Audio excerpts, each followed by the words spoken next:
Ladies and gentlemen, welcome back to Kickstart Session 2, Tech-Driven Business Innovation, Resilient and Greener Operations. May I invite Mr. Peter Lee, Chief Sustainability Officer, Airport Authority Hong Kong, to give us a presentation. Mr. Lee, please.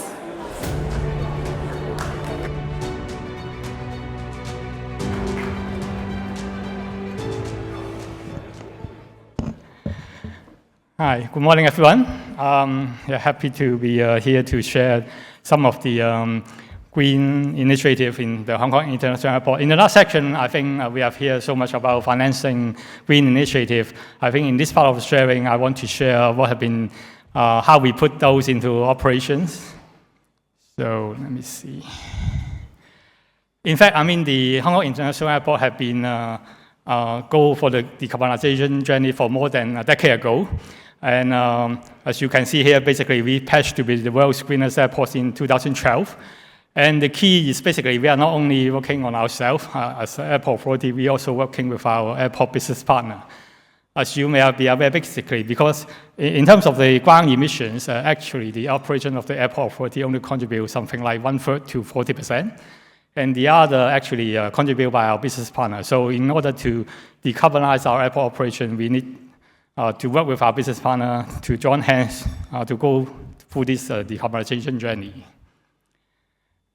And to do this, actually, what we always talking about is what we call the airport-wide approach.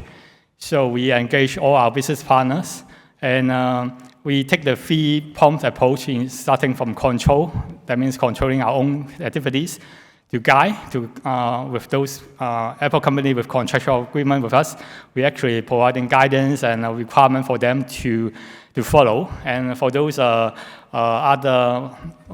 in the airport community, we try to influence them by doing more engagement and partnership with them to influence the wider airport communities as well. So actually, starting from 2012, we have two decarbonization target in terms of carbon intensity target. So we have two 5-year target in terms of intensity, but then in 2021, actually we go for absolute carbon reduction target, which actually go for net zero carbon emission by the year of 2050, and then an interim target of 55% reduction based on 2018 level by the year of 2035. And in the year of 2021, actually, we have 29 business partners join hand with us on this net zero carbon patch. So AA, together with that patch, the business partner actually cover more than 80% of the total ground emission of the Hong Kong International Airports. So today we are talking about the green technologies and resilient transportation. So as you can see, in terms of Scope 1 and 2 emissions, those are one of the major contribution to our airport emissions. So in terms of having our green and resilient transportation operation, we go for different initiatives, as you can see from the left-hand side. We have electrification and automation of our SI fleet, the GSE pooling scheme, and the use of renewable diesel. I will go into some more details in the next few slides. And then on the right-hand side, we have other non-transportation related, including, for example, on-site PV panel and use of low global warming potential refrigerants, and also, for example, other energy efficiency measures, including LED lighting for airfield ground lighting. And of course, the most important one, I think most other corporations also understand is the need for our grid to be decarbonized. So we're also looking at CLP to decarbonize their power productions as well. So starting with the electrification of SI vehicle, and we actually, there's a target to go for 100% electrifications of our SI vehicle by the year of 2030. So at the moment, we have something like slightly more than 700 EV in our airfield. And then by 2030, we will be increasing that to 3,000. And to make this happen, actually, it's not only talking about the AA vehicle, we are talking about all the other ASI vehicles. Some of those are actually operated by our airport companies. So to do this, actually, we also need to provide the infrastructure. So we are the one responsible to make this happen. So at the moment, we are having something like 800 EV charging points within our urban areas.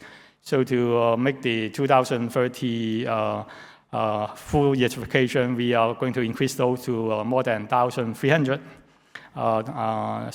And the other consideration you may be thinking, of course, this is the keep changing of the EV technology. So there's also consideration of what is the best type of charger or what is the best location for charging point, etc. So those are other considerations that we need to take into view in formalizing our electrification plan. And the other, of course, the electrification, we need to go step by step. So actually, we kickstart this whole process starting from the year of 2013. And with the phase one, which is basically focusing on the saloon car, because by that time, we see a number of electric models is already available in the market. So the target is actually to make the full electrification of saloon car by the year of 2017, and that actually we achieved at the year of 2017. And in the airfield environment, actually, we have also the privilege, because we are actually the authority. We need to issue license to those vehicles for them to operate within the airfield. So we kind of have a control in place that can make things happen. So the phase two is actually focusing on other private car, which is less than 3 tons. So by the end of the year 2023, we also converted all those type of vehicle to EV. And then the subsequent phase will involve the other medium-sized vehicle and also buses, minibuses, etc. So as you can see, we have different target year for different type of vehicles. So at the very beginning of this whole journey, we have some subsidies for the airport company to transition. But then later on, because the EV vehicle become more affordable and competitive, and definitely fading out as well. So the next initiative is Ground Support Equipment Pooling Scheme. For those not familiar with airport operation, actually, whenever the aircraft park at a stand, they need to be served by different type of vehicles, and those are actually previously owned and operated by our airport company, what we call the RAM handling companies. So currently, there are 3 RAM handling companies. So in the past, actually, most of the equipments, they kind of own a single a batch of GSE equipment, which is mostly diesel power. And to fast-track our decarbonization journey, actually, we are introduced in the year of 2018 what we call the GSE pooling scheme. That means we actually buying back all their diesel vehicles, and then we buy a new fleet of GSE pooling vehicle, which is most of them, 90% of them are electric vehicles, and to rent them back to our RAM handling operators. So by doing that, you can see this is some advantage. Basically, we can enhance the efficiency of the airport operation, because the GSE will be parked at different stands rather than they move their fleets across the open areas. And then also to reduce the carbon emission, of course. And in fact, we are the first airport to have such a GSE pooling scheme in place, which is shown to be a success and enhance the efficiency of airport operations. So at the moment, we have something like close to 500 units at the moment, and then we are actually the plan to increase that to 1,000. And whenever you're in the airport, you can see those vehicles painted in blue. Those are the GSE pooling scheme, GSE equipments. And the other one is also talking about automations. So we introduced autonomous vehicles since the year of 2019, from the right to the left. You can see we have, starting with our electric tractors, and which currently we have already 56 units in operation. I think we are, again, the first airport in the world having that skills of autonomous tractors in operations. And I understand Chinese is now following, also adopting similar arrangement. They are catching up. And then the other one is petrol car. We have this since the year of 2021. We now have 8 units in place. And also we have the autonomous shuttle bus for our transporting our staff across the open areas. So I think the ultimate vision is to have our airfield operation fully operated with autonomous vehicles. But I think we are on track with this ultimate target. The next one is about renewable diesel. As I mentioned, for those that like to a medium-sized vehicle, we already kind of go for the electrification. But then for the heavy-duty vehicle, those electric model is still yet to be available in the market. And of course, some of the business partners, they still own the old diesel vehicle, And to decarbonize sooner, basically, we go for a renewable diesel, which is the second generation biodiesel. Depends on the feedstock. If the feedstock is coming from the used coconut oil, that can actually readily decarbonize by more than 90%. So from April last year, we started a 12-month pilot with our business partner, including Shell and Hecto.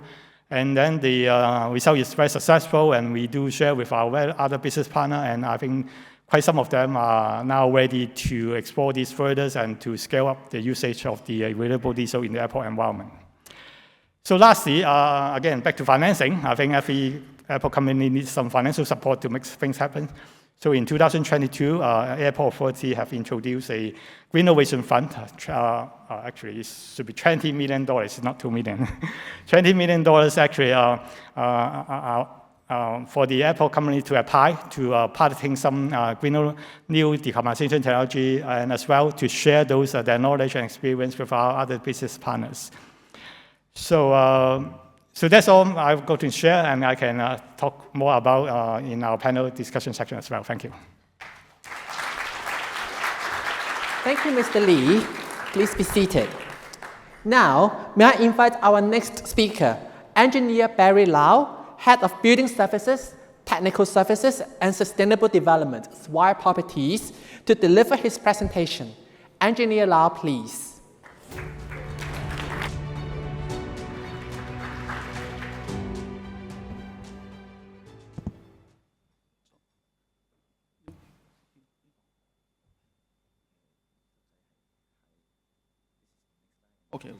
Okay. So, good morning, everybody. Thanks for BEC's invitation as a speaker today. I would like to share how Swire Property to optimize the building operation with the digital innovation to work towards our energy target. Swire Property is a leading developer and owner-operator with particular focus on mixed-use development, and we believe that sustainable development is important in our business and community which we operate. Up to 2024, our invested property hotel area is 24.4 million square feet, which located in Hong Kong, Beijing, Shanghai, Chengdu, Guangzhou in Chinese mainland, and Miami in US. We set up our SD strategy in 2016 with vision to be the leading in SD performer in our industry globally by 2030. Our strong commitment in the sustainability is also recognized by different World and Hong Kong Sustainable Index. In 2024, we got the #1 globally under the real estate management and development industry in Dow Jones Best-in-Class World Index, formerly known as the Dow Jones Sustainable Index. This makes us 6 years ahead of our 2030 vision.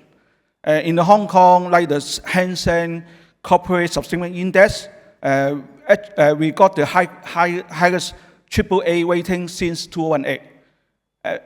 We also recognized by other international energy institutions on our implementation of our energy saving strategy.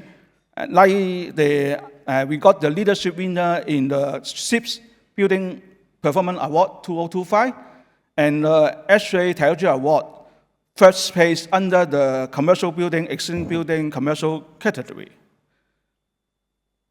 Swire Property was the first real estate developer in Hong Kong and Chinese mainland to got the approved science target to align with the Paris Agreement. We commit to reduce our Scope 1 and 2 absolute greenhouse gas emission by 25% and 46% in 2025 and 2030 respectively, compared to 2019 baseline.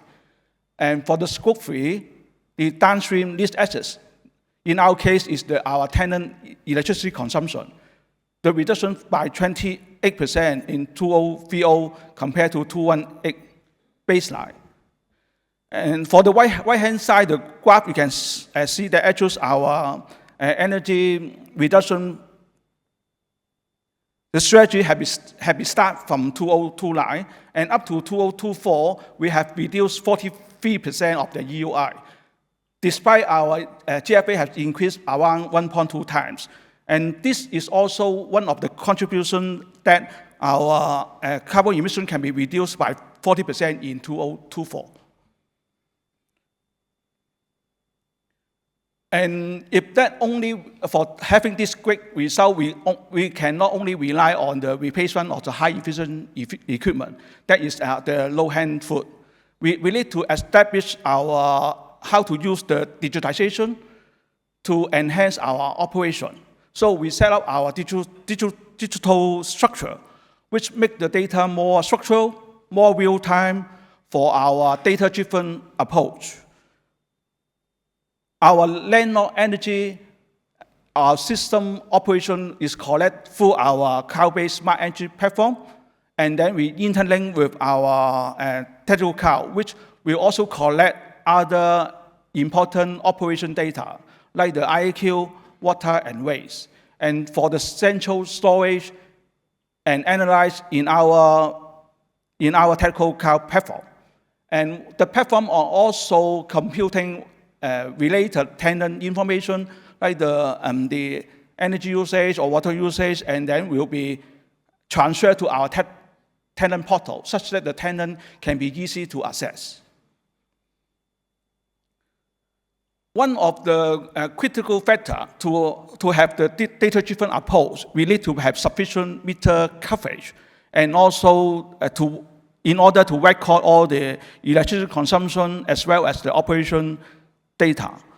We install our the energy meter or the smart meter in order to collect the energy consumption in the equipment level, and also can be grouping in the system level, such that we can understand our energy performance of individual part.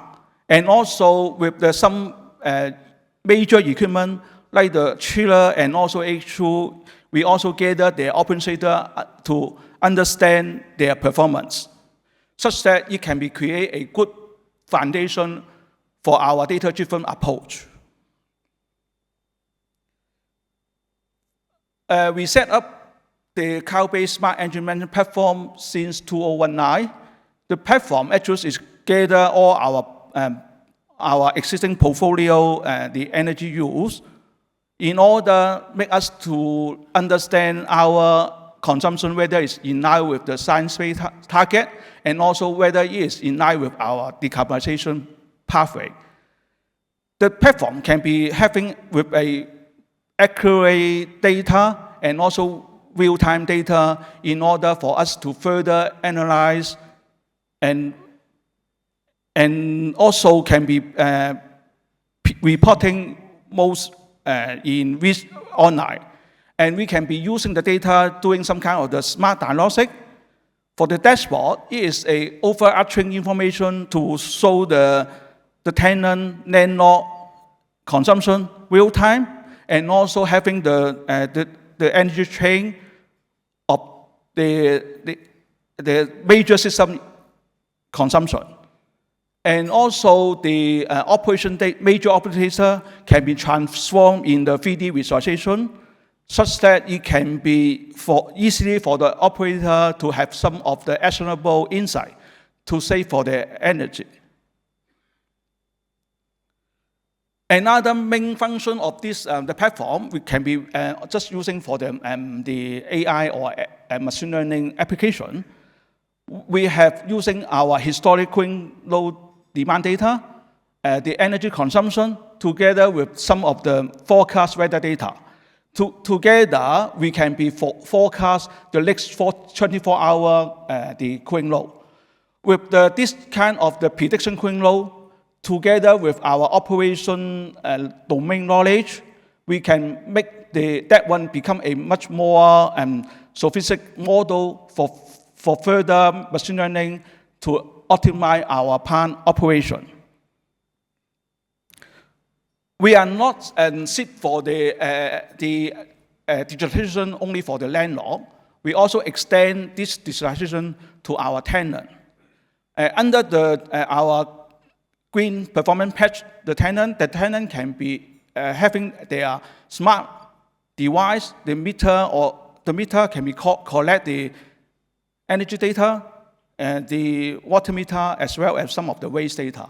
All the data can be sit on the tenant portal, such that the tenant can be easy to log in to have a monitor what is their consumption.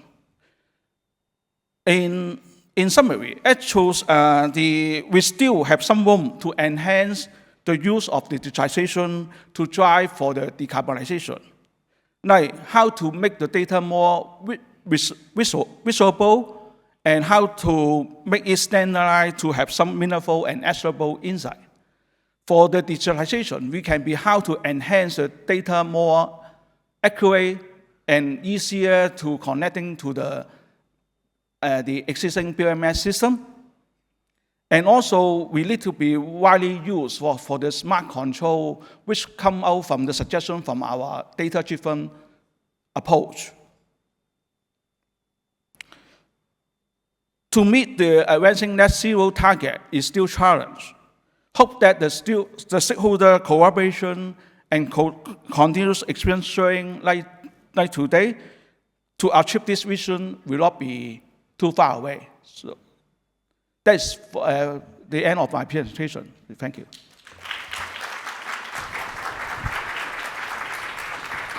Thank you, Engineer Lau. And please be seated. Before we move on to the panel discussion, may I remind you that, similar to the previous session, online participants are welcome to use the Q&A box. And if you have any questions for our speakers, for our audience here, you can raise your hands and we'll pass you the mic. Now, may I invite our moderator of this session, Ms. Lip Peng Lo, Group Sustainability Director of DFI Retail Group, to proceed on stage first. Please also join me in welcoming the panelists to the stage for the discussion. They are namely Mr. Peter Lee, again, Chief Sustainability Officer, Airport Authority Hong Kong, Engineer Barry Lau, Head and Building Services, Technical Services and Sustainable Development, Swire Properties, Mr. Fabrice Bayon, Managing Director, PALO IT, and Mr. Brian Ha, Head of Public Policy, Amazon Web Services. Ms. Lo, over to you, please.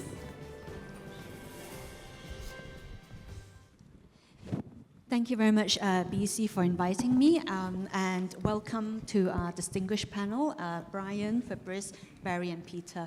Just a quick introduction. My name is Lip Peng Lau. I'm from DFI Retail. Many of you will be familiar with our brands here in Hong Kong, Welcome, Marketplace, 7-Eleven, IKEA, Manning. So that's kind of the context that I'm here.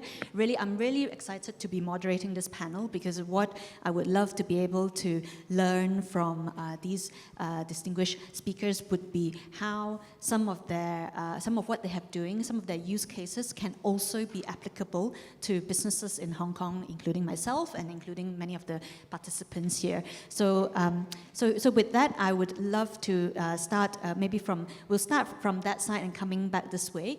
I think Brian, many of our businesses here work with lots of data, we require heavily around IT system. Can you talk a little bit about your services and how you're helping businesses to be more greener and more resilient when it comes to their technology usage?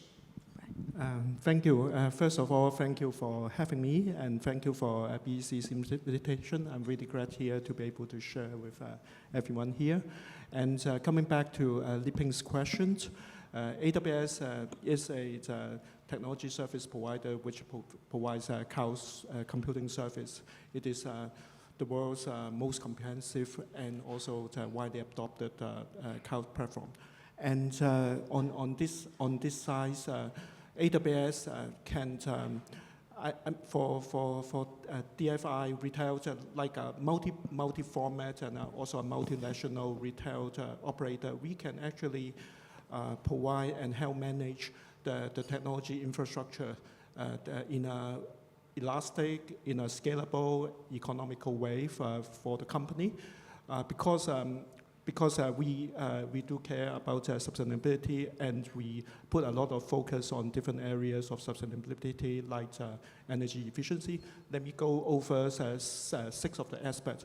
Number one, on sustainability, on energy efficiency, in 2023, our global PUE is actually 1.15 as compared with the IDC estimated value of 1.84. It is much better, and our new data center design will deliver a PUE of even at a lower rate of 1.08.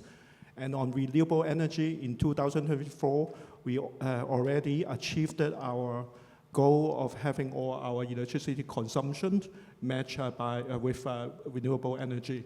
And Amazon as a group, we have over 240 wind and solar farms and 270 solar on-site solar facilities.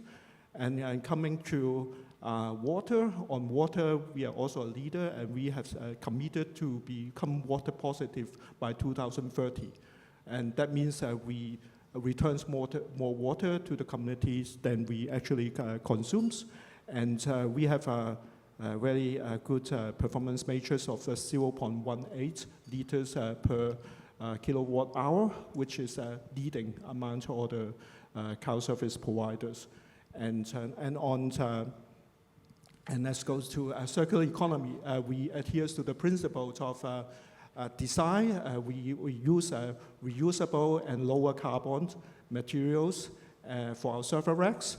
We ensure that our equipments are actually operate efficiently, and also we recover value from securely decommissioned equipment. Securely is very important for us as well, to make sure that all the data will be properly handled as well. So by doing that, in 2023, 14.6 million equipment is diverted away from landfill and or resold for reuse.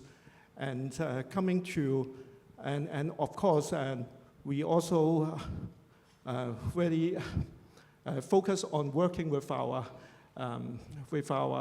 customers and our partners to enable them to use sustainability solutions, just like what Barry has introduced to us. And for example, in mainland China, we work with a leading convenience store to reduce food waste by demand forecasting. By doing more accurate demand forecasting, we can actually reduce the amount of food waste.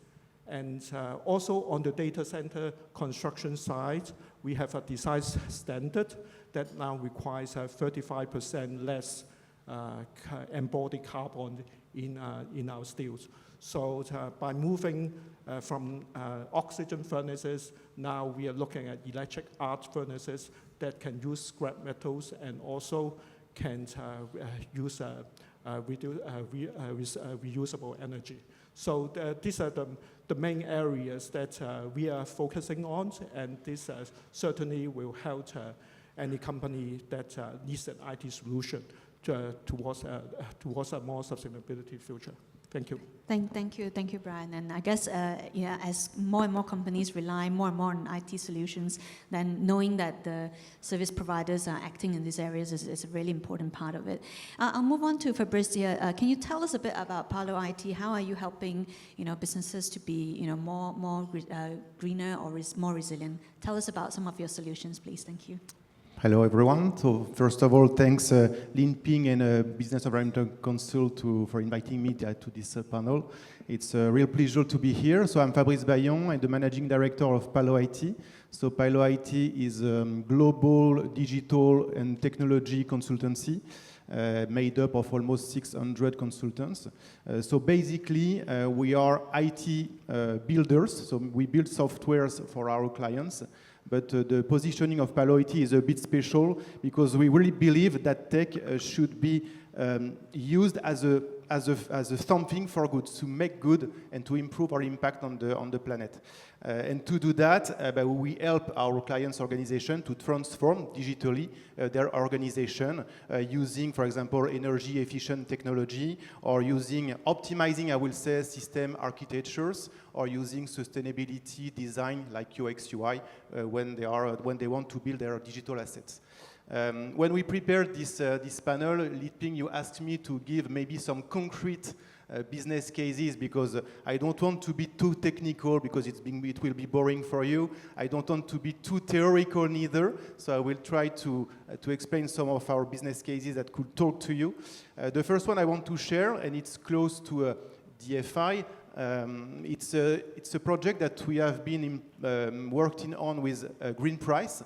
So Green Price is a social enterprise supermarket, and basically they have quite a unique business model, because they are featuring products which have, how can I say that, past best before date. So they need to optimize at maximum their operations if they want the product to be buy by the final customers. And so we help them to build their operation and their inventory system in order to be sure that we keep an eye on all the products and items that are arriving in their stocks, the amount, the volume of stocks that is remaining, and the day that they need to put all the items of the shelf in their supermarket, in order again to be sure that they are quite hittable. So for that, we built this platform, basically, and we also use sustainable IT practices in order to reduce at maximum the energy consumed by the tool when we need to collect data and to analyze all this data to give the best advice to the client. So this is the first use case. The second one I want to give, it's not in Hong Kong actually. It's a project that we have been worked on in Cambodia. It was with the name of the company is Fair Farms.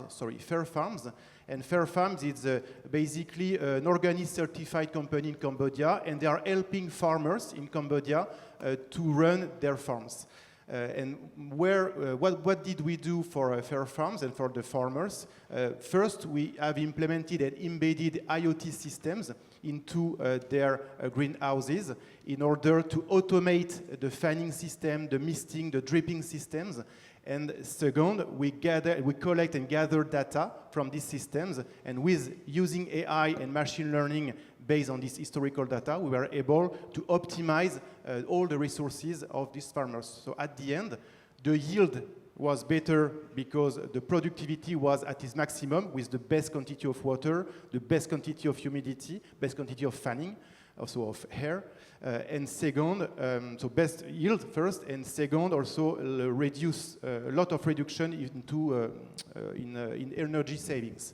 So two big things. So for these two first example, it was more about optimizing companies' operation. The second way you can use tech to improve your impact is directly. I'm lost in my notes. It's for ESG initiatives, meaning that you have some clients that have ideas, but they don't know how to start with these ideas and transform these ideas into a digital asset.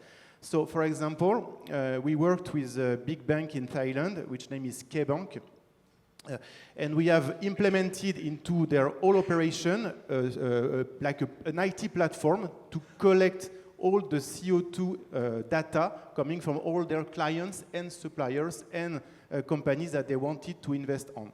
This was the first thing that we did for K-Bank. So K-Bank now is able to communicate and to disclose CO2 data in the market in scope 3, which is good.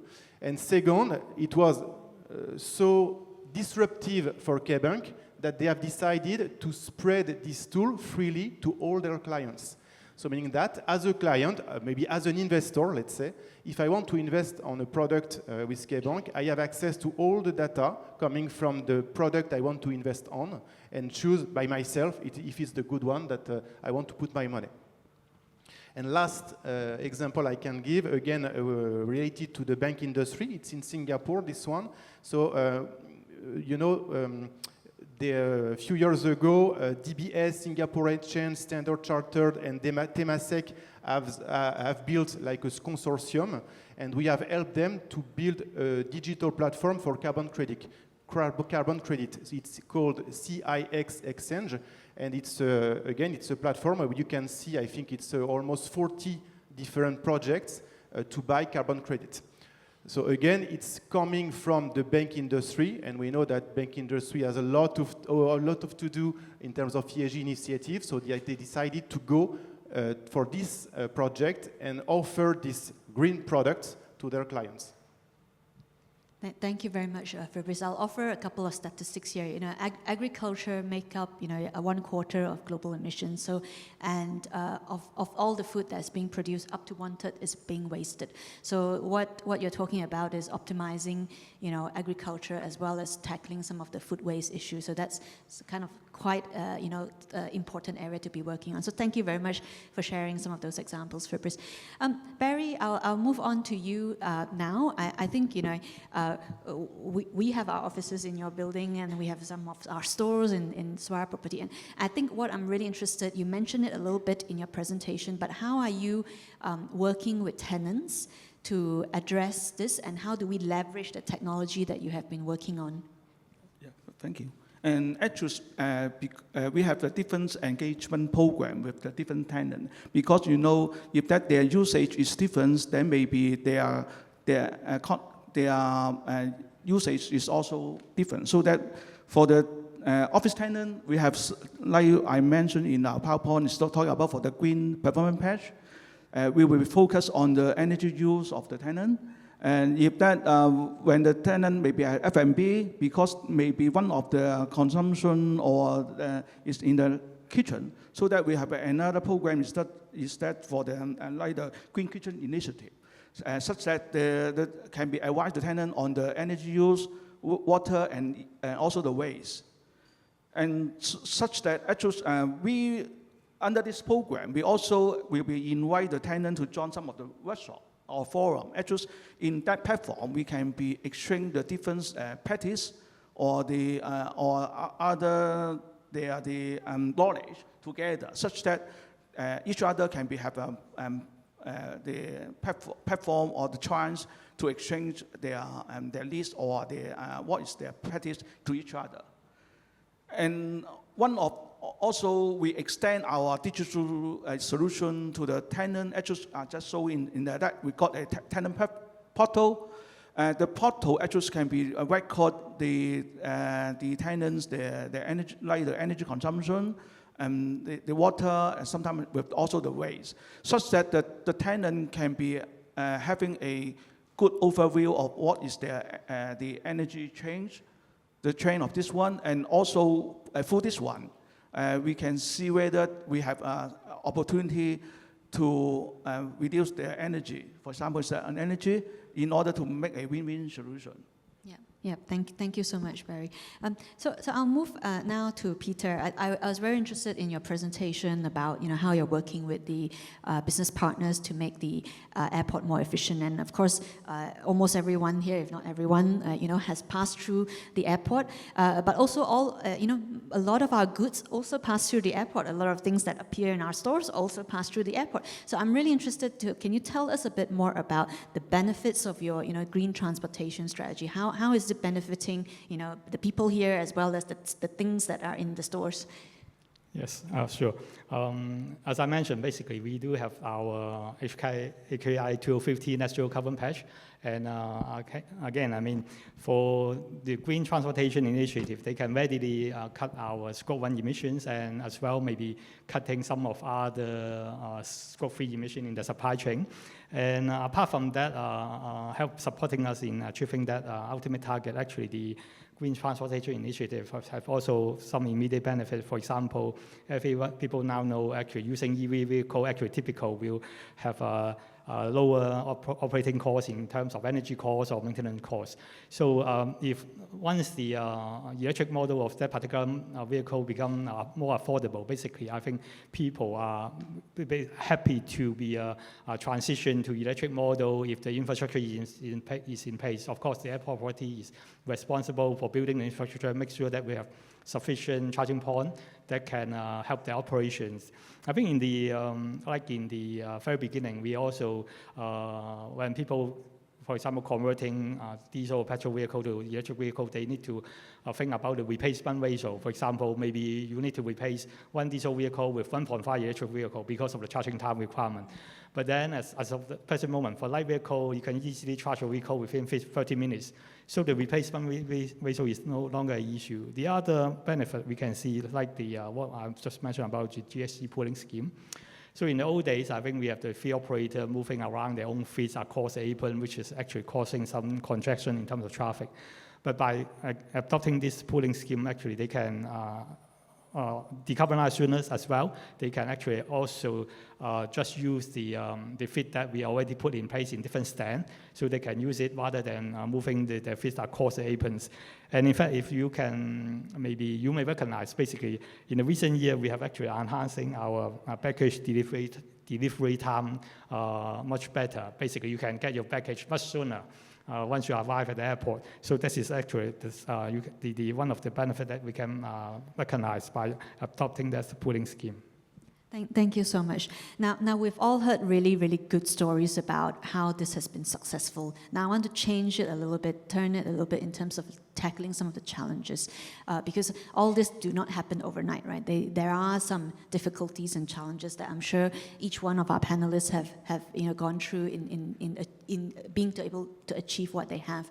So I'll start, and we've got a couple of solutions provider, and we've got a couple of companies that are adopting this solution. So we'll have different perspective of how these challenges are being made. So I'll start with Fabrice, and then maybe Brian next, to share a little bit about when we're trying to implement a sustainability related or sustainability as a focus initiative, like to become greener or to become more resilient. Oftentimes we are also quite cost constrained, right? We want to do a lot, we want to do it very fast, but we don't have too much resources sometimes. So and of course, sometimes when you're implementing some of these projects, there is also the risk of overrunning. There's a risk of over budgeting. So can you share with us some tips as to how you are working with your partners to manage some of those risks that are involved when you were thinking about a big technology solution project? So maybe Fabrice and then Brian. Yeah, thanks for the question. I think it's a very good one and very complicated one. Because unfortunately, but definitively, ESG is probably not the main priority for a lot of companies, and especially after some bad words coming from some countries, big countries. So that's unfortunate, but that doesn't mean that we can't do anything. And I think the main challenge that we need to find is to find some quick wins. So we need to start small. It doesn't make sense for me to build, for example, if I am talking about my business digital tools, it doesn't mean nothing to start with a big and huge platform that massively can collect data or massively can connect your company to all your stakeholders. It's too big and it's probably too expensive. So the key for me is to find a good ROI in order to start small, yes, but to find this ROI that could fit and let's say, give the chance to the project to continue in the future. The second one is that from the beginning, I think we should really think about energy consumption when we build our digital assets. A lot of companies and consultancy, my competitors, are building like me digital tools, but they don't necessarily care about the CO2 emission. On our side, with PALO IT, we have implemented in our own organization a tool to track each CO2 particle that we emit when we develop a project. So it's in scope 3, meaning that it starts from the consultants and it goes until the delivery of our project in terms of CO2 emission, so consumption by the tool if the tool is using data, for example, or is calling to data centers to host the data. And by the way, of course, we have a good partnership with AWS for the cloud part, and it's really important. And the last one, I think, again, we should really think about and keeping sustainability in mind. So it comes from, I said, cloud, but it's also architecture, because it's not only about the digital tool, actually. The tool is the end of the project, but if you want to have a tool, you need to think and to have a biggest picture of the impact of your tool. But I will maybe come back on that a bit later. Just want to give few examples again to be concrete on that. At PALO IT, we have recently, and I'm proud of it, developed a new delivery model. And this model used massively Gen AI tools. So of course AI, and you probably hear a lot of AI stuff since a few years now. So it's very complicated for non-tech guys to understand where we go. And actually it's not easy even for me. But still, we have developed this delivery approach using Gen AI to help our developers and our team to build faster and at a lower cost. I am saying that because, yes, of course, for the client, it's a good decision. It's a good entry point because we can prove to the clients that we can reduce by 50% the timeline for developing the software. So we reduce the cost. But at the end, it's not only that. It's also, again, seeing the big picture. If we are able to do that, that means that we will need less people to develop the tool, and the people will be working on other projects. And if you need less people to develop the project, in scope 3, you have less CO2 emissions at the end. So this is, for example, one important thing that we need to keep in mind. It's not only about using the best technology that are energy efficient. It's not only this point. So we work, for example, with using this approach with Singapore Airlines recently. And again, we started small with them. They wanted to revamp their catering system because they were using an obsolete system, and a very old one, and they wanted to keep the system, adding on top of that some new features, but to use a better technology for energy savings. So we redeveloped totally using this approach, this catering system of Singapore Airlines, and at the end, we saved the cost by 60%. We started by this quick win, 5 weeks to develop this project. Actually, it was planned at the beginning in 12 weeks, so we delivered in 5 weeks. And it was so good that Singapore Airlines asked us to deploy this methodology into their whole organization. So start small, and then you can scale. Maybe a second one, because it could be relevant about Peter. I know I work also with Swire Properties, by the way, on sustainability initiatives, but we can speak about it. Phoebe know that, but we can speak about this, Barry. But for Peter, we have started a discussion. So it's not a project yet, but I think it's also a way for me to show you something that is happening. In the aviation sector, so we are working, I can't tell the country yet because it's confidential, but we are working on the contrails, and the contrails, for non-technical people, this is the trails that are left in the sky by the planes, the white trail. Actually, it's very it contributes a lot to the global warming effect. It's 35%, I think, if I remember well, of the emissions coming from the aviation industry. So it's a lot. It's a lot. So if we are able, because we have the data coming from the satellite, we have the data coming from the weather, depending if it's hot or if it's cold. It doesn't have the same effect. We have also the data coming from the flight path. And if we collect that and you have the good tool to analyze this data, you will be able to optimize all the moment that you need to fly, the trajectory of the airplanes, and so on. And at the end, you will reduce a lot these contrails. And maybe last example, and then I give, or maybe I don't have the time. Yeah, maybe we'll have that. Yeah, we'll come back to it. Sorry. I'm sure there's plenty of time later. Fabrice has already shared a lot of words of wisdom. I just want to have a quick tip that I think the selection of the right technology service provider is very critical as well. For companies, enterprise, startups, government agency, normally they look for a technology provider. They want to know about the culture as well, because they are looking for a long-term relationship. So what I recommended is to just to look for providers that aligns with your company's mission and vision, and also they are pioneer themselves, and they are customer focused, and they are long-term focused. Because at AWS, we also pride ourselves as always saying that 90% of what we build is actually come from what the customers tell us matters. And 10% of it is what we listen from the customers, where they are not they're not articulating what they want, but we go ahead and try to innovate for them as well. And we always try to hire builders that look at our customers' problems and try to innovate on their behalf.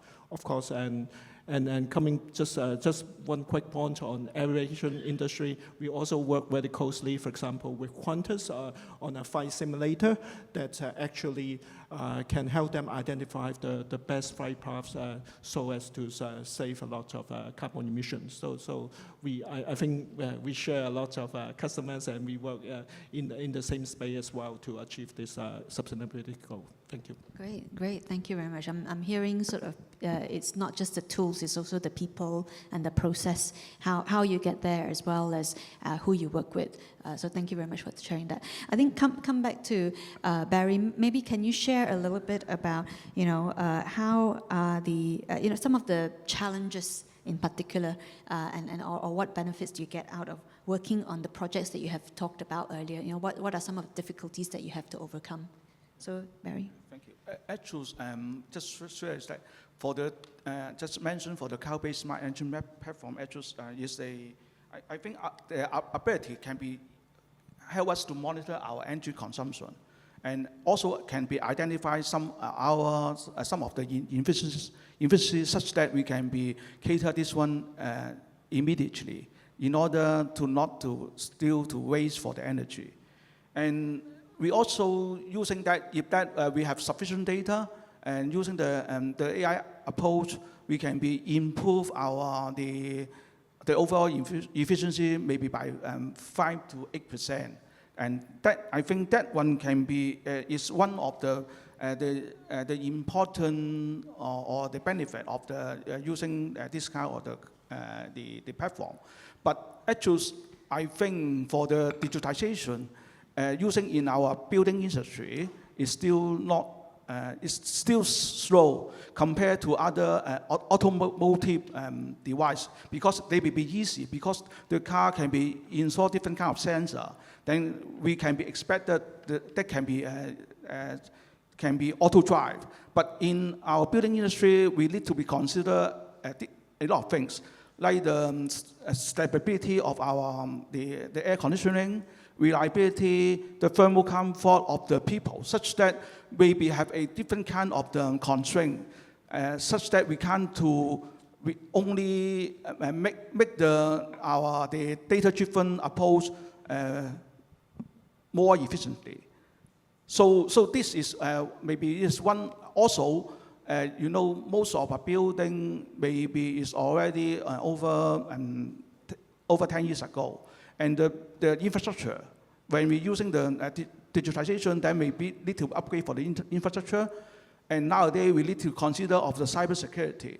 So just such of this kind of things, maybe having some of the constraint, to widely adopt I think widely, and also understand that some of the interfacing with the BMS system may not be easy to connect.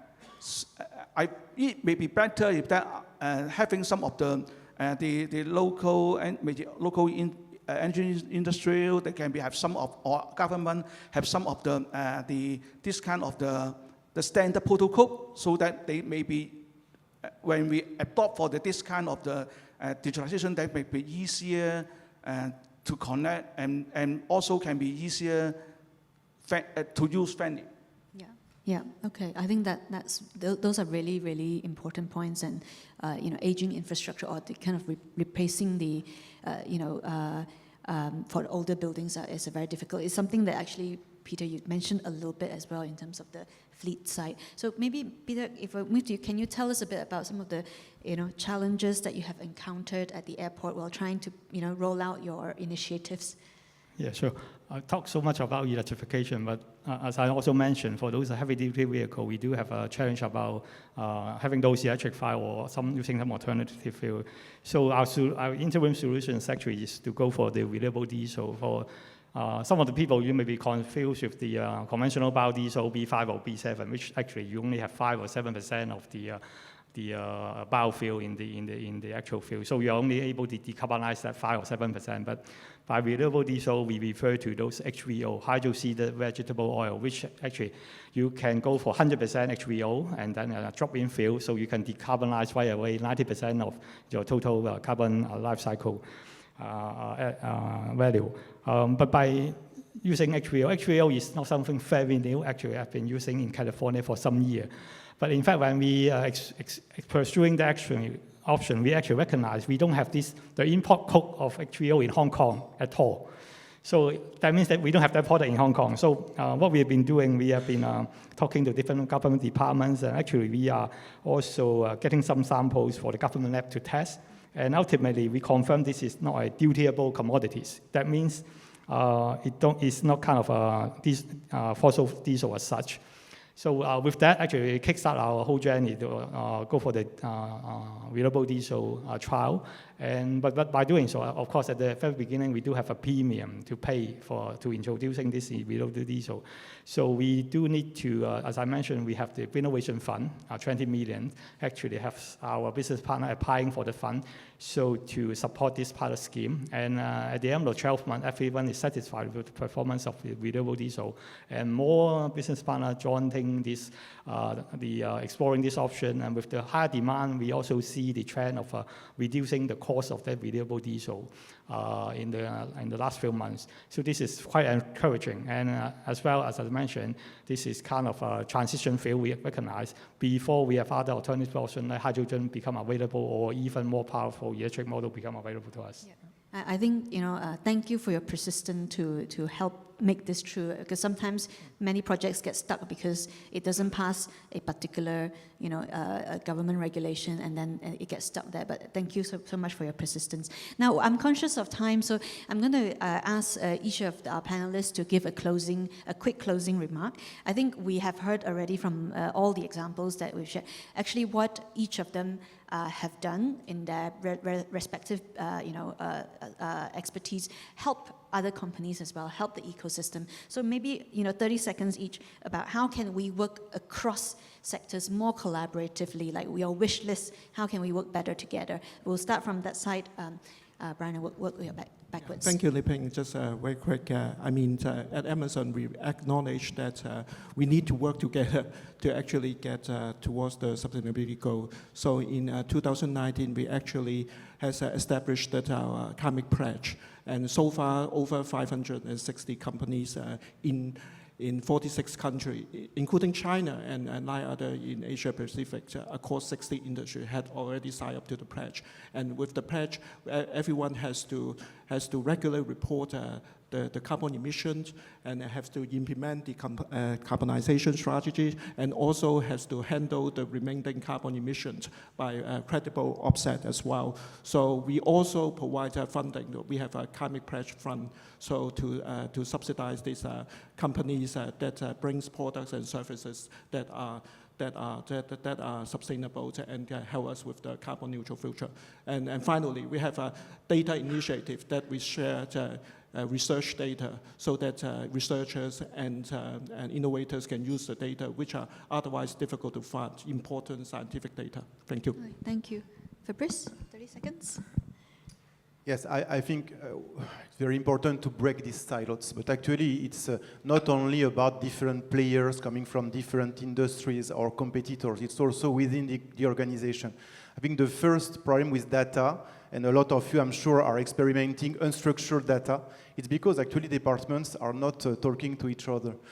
So if you are able to change the ways of working of your team using maybe an agile approach or things like that, you will be able to have a good start. And then the data will be more and more structured using the tools. But the tools is a tool. It's not the final objective of your company. The final objective is that your team should work as a team. And then if we see broader than that, yes, of course, we should partner with our competitors, our partners, and so on. We need to share the data. There are some of the data that you have cannot be shared because it's confidential. But the most you share, the more you will learn from the others. It's both ways. And I think it's really important to understand that. And you have some SaaS platform that you can use to share parts of your data and keep confidential other part of your data. But as soon as you will be able to enter into this, being able to share and being able to collect, you will improve your business. I think this is really the key to build this global ecosystem. Okay, Barry? Last final words from you, Barry. I think just like today, just we can have a different the vendor or the user have a different perspective or different needs and can be share each other. And then this one can be also minimize the learning curve of each other, such that because we only have the common goal is that how to doing the decarbonization. So that is much important. And also having a better cooperation with the tenant, doing different kind of the sharing, and also to having just talking about like the win-win solution. Actually, we have a common goal. And also I think with having some of the support from the government and also the financial institution, and how to make our digitalization to put in more pedagogy, because always people always talking about like the machine learning, the things, and how to make it this can be implement or much more pedagogy in using like in the building industry. I think it can be more to explore. Okay, so I'll keep it short. I think it's 3 key elements. I think the first one is, Barry also mentioned, share the goals and commitment. And the second one is affordable technologies. And the third one is financial support and a viable business case. All right, thank you very much. I like the ending, make it short and sweet. Now we have 1 minute for a final, see if there's any question from the audience. There are questions from the online, but let's see if there's any questions from the audience. Okay, the gentleman over there. Thank you. Edwin now from the Green Earth. I saw there are 2 land lots there. So a lot of companies we work with, they told us that even they, as a tenant, they can save energy. But the landlord count their aircon bill is through the gross area. It's not by counting how much energy they use on the aircon. So would 2 landlords up there be collaborative with your tenants to give them some incentive, true incentive for them to save energy? That would be a collective action that would drive better in sustainability and low carbon. Okay. Thank you. Any other questions? Otherwise, I'll let Barry. Okay, Barry, do you want to take that first? Maybe I just answer your question. And I mentioned actually we have a difference our tenant engagement program. We have like the green performance patch for the office tenant, and the incentive what we are working with them is that we have some of the benchmark.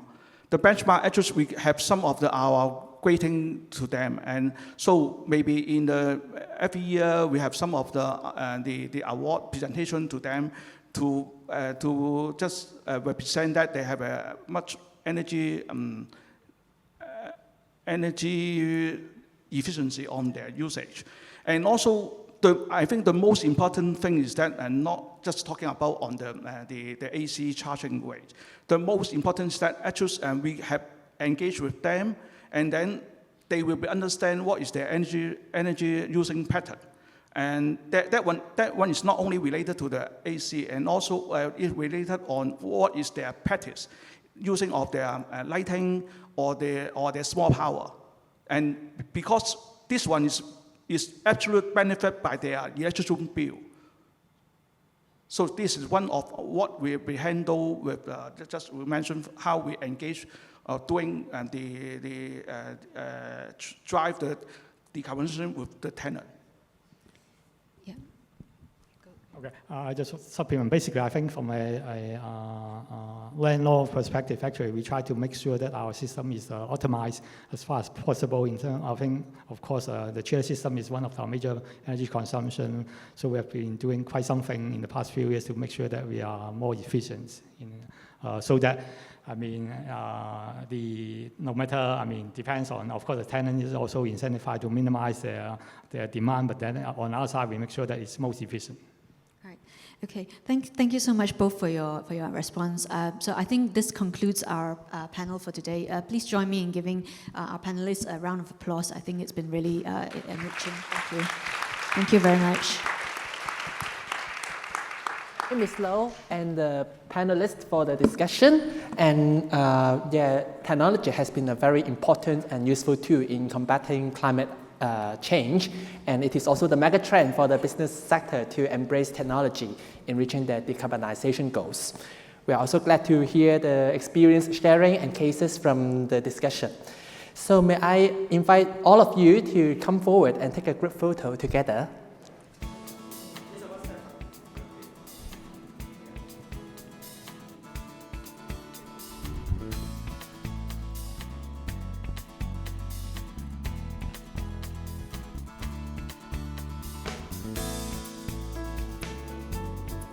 Thank you very much again, and please be seated.